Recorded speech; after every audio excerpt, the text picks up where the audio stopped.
Asian কাপের আগে friendly match খেলতে থাইল্যান্ডে দ্বিতীয় দিনের মতো অনুশীলন করেছে বাংলাদেশ নারী দল। টেকনিক্যাল প্রস্তুতির পাশাপাশি থাইল্যান্ডের কন্ডিশনের সঙ্গে মানিয়ে নেয়ার কাজ করেছেন পিটার বাটলারের শিষ্যরা। শুক্রবার বিকেল 4টায় স্বাগতিকদের বিপক্ষে মাঠে নামবে আফিদা সাগরিকারা।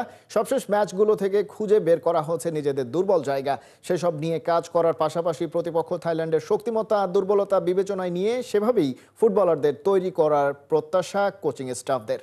আজকে দ্বিতীয় দিনের মতো আমরা থাইল্যান্ডে আমাদের সেশন শেষ করলাম। বেসিক্যালি আমরা চেষ্টা করতেছি আমাদের উইক পয়েন্টগুলো এবং অপোনেন্টের স্ট্রং সাইডগুলো নিয়ে কাজ করার।